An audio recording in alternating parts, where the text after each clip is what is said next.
दोस्तों, चल रहा है पितृपक्ष यानी कि श्राद्ध पक्ष। और इस पक्ष में आने वाली एकादशी अपने आप में बहुत ही महत्वता रखती है, क्योंकि इस श्राद्ध पक्ष में हम जो भी कर्मकांड, जो भी व्रत रखते हैं, वो एक तरह से हमारे पितरों को भी समर्पित होते हैं। तो इंदिरा एकादशी भी इसी तरह से पितरों को समर्पित अगर आप संकल्प लेकर मानते हो तो आप इसका फल जो भी आपको व्रत रखने से मिलेगा वह आप अपने पितरों को समर्पित कर सकते हो। तो नमस्कार दोस्तों, कलयुग के चमत्कार संतों की वाणी में आप सबका स्वागत है।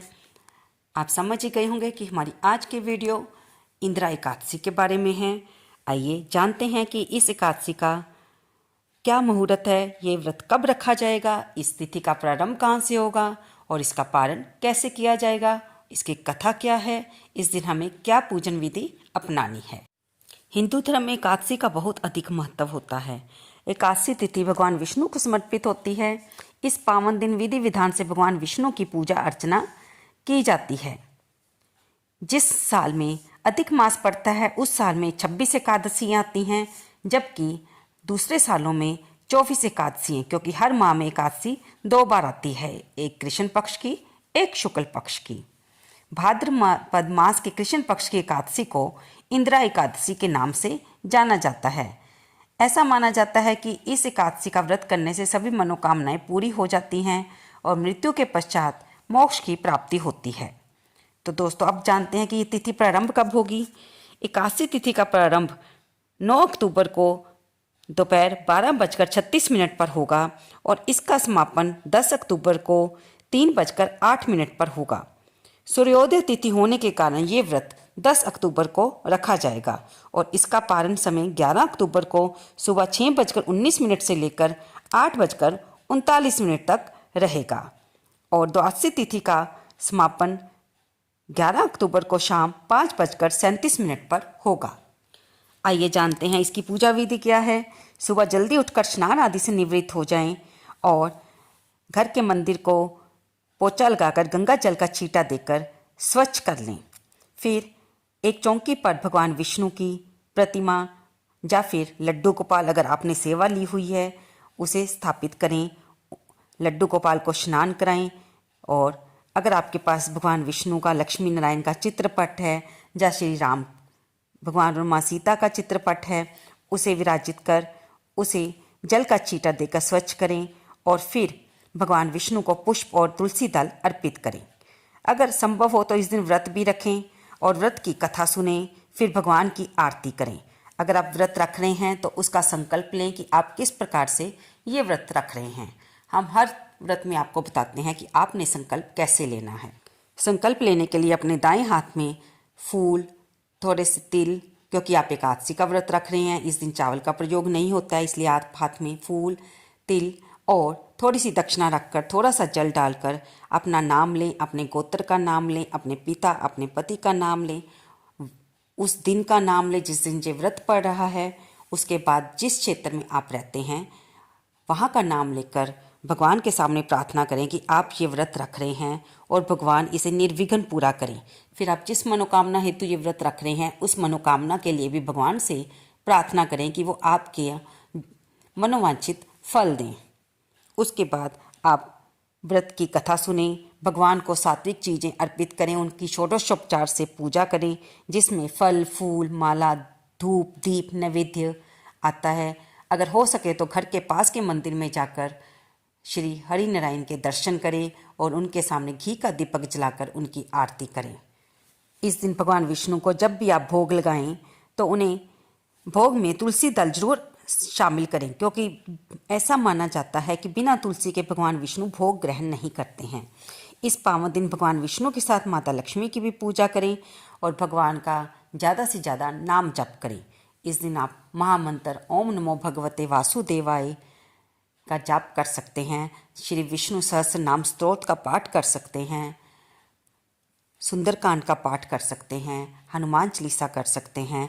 जो भी मंत्र आप करना चाहें, लेकिन श्रद्धा और विश्वास के साथ करें, क्योंकि कोई भी व्रत, कोई भी मंत्र तभी पूर्ण फल देता है अगर आप उसे बिना किसी संदेह के उसे पूरी श्रद्धा और विश्वास के साथ रखें और फिर यथोचित यथोशक्ति अगले दिन द्वादशी के समय इस व्रत का पालन करें। दोस्तों, क्योंकि ये एकादशी पितृपक्ष में आती है तो इस व्रत के प्रभाव से पितरों को जमलोक की परेशानी नहीं झेलनी पड़ती, उन्हें मोक्ष मिलता है। इस व्रत की कथा इस प्रकार है, इसे ध्यानपूर्वक सुनो। इसके सुनने मात्र से ही वाजपेय यज्ञ का फल मिलता है। प्राचीन काल में सतयुग के समय महिष्मति नाम की एक नगरी में इंद्रसेन नाम का एक प्रतापी राजा धर्मपूर्वक अपनी प्रजा का पालन करते हुए शासन करता था। वह राजा पुत्र, पौत्र और धन आदि से संपन्न और विष्णु का परम भगत था। एक दिन जब राजा सुखपूर्वक अपनी सभा में बैठा था तो आकाश मार्ग से महर्षि नारद उतरकर उसकी सभा में आए। राजा उन्हें देखते ही हाथ जोड़कर खड़ा हो गया और विधि पूर्वक आसन व अर्घ्य दिया।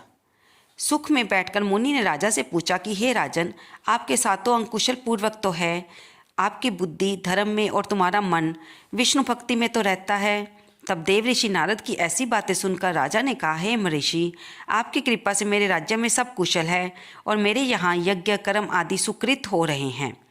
अब आप कृपा करके अपने आगमन का कारण बताइए। तब ऋषि कहने लगे, हे राजन, आश्चर्य देने वाले मेरे वचनों को सुनो। मैं एक समय ब्रह्मलोक से जमलोक को गया। वह श्रद्धापूर्वक जमराज से पूजित होकर मैंने धर्मशील और सत्यवान धर्मराज की प्रशंसा की। उसी यमराज की सभा में महान ज्ञानी और धर्मात्मा तुम्हारे पिता को एकादशी का व्रत भंग होने के कारण देखा। उन्होंने संदेशा दिया है, सो मैं तुम्हें कहता हूँ। उन्होंने कहा है कि पूर्व जन्म में कोई विघ्न हो जाने के कारण मैं यमराज के निकट रह रहा हूँ। सो हे पुत्र, यदि तुम आश्विन कृष्ण इंद्रा एकादशी का व्रत मेरे निमित्त करो तो मुझे स्वर्ग की प्राप्ति हो सकती है। इतना सुनकर राजा कहने लगे, हे महिषी, आप इस व्रत की विधि मुझसे कहिए। नारद जी कहने लगे, आश्विन माह की कृष्ण पक्ष की दशमी के दिन प्रातःकाल श्रद्धापूर्वक स्नान आदि से निवृत्त होकर पुनः दोपहर को नदी में जाकर स्नान करें। फिर श्रद्धापूर्वक पितरों का श्राद्ध करें और एक बार भोजन करें।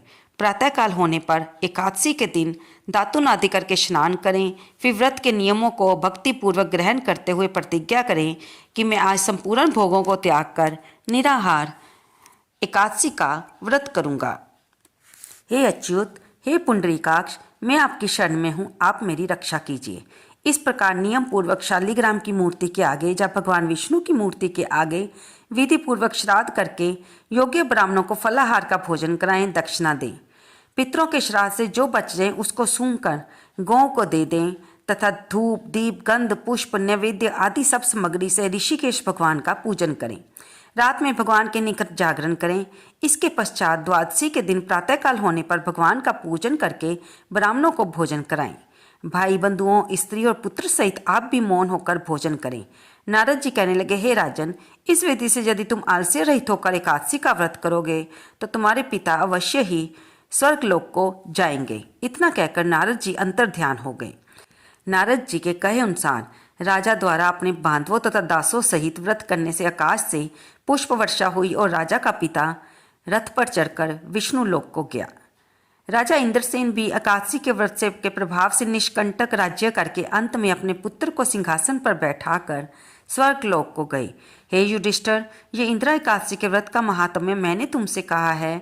इसके पढ़ने और सुनने से मनुष्य सब पापों से छूट जाता है और सब प्रकार के भोगों को भोग कर वैकुंठ को प्राप्त होते हैं। तो दोस्तों, ये थी इंदिरा एकादशी के बारे में कथा जो कि भगवान श्री कृष्ण ने युधिष्ठिर को सुनाई। ये हम संसारी लोगों के कल्याण के लिए ही है कि युधिष्ठिर और भगवान श्री कृष्ण का ये वार्तालाप हमें हमारे धर्म के बारे में, हमारी संस्कृति के बारे में, हमारे व्रत के बारे में हमें जानकारी देता है। भगवान को भोग लगाएं, उनकी तुलसी के पत्ते जरूर चढ़ाएं और भगवान की आरती करें। प्रसाद सभी भक्तों में बांट दें। अगर आपने ये व्रत फलाहार रखा है तो आप इसमें फल खा सकते हैं, मौसमी फल, दूध, चाय का सेवन कर सकते हैं। और अगर आप अन्न के बिना नहीं रह सकते तो आप एक समय कुट्टू के आटे की रोटी बनाकर खा सकते हैं। इसमें हो सके तो रात को कम से कम 12 बजे तक रात्रि जागरण करें। भगवान की प्रतिमा के निकट बैठकर भजन करते रहें। अगले दिन ब्राह्मण को भोज करवाने के बाद ही स्वयं भोजन करें। इस व्रत को करने से पितरों की आत्मा को शांति मिलती है। उसके बाद भगवान की श्री विष्णु नारायण की आरती करें, ओम जय जगदीश हरे।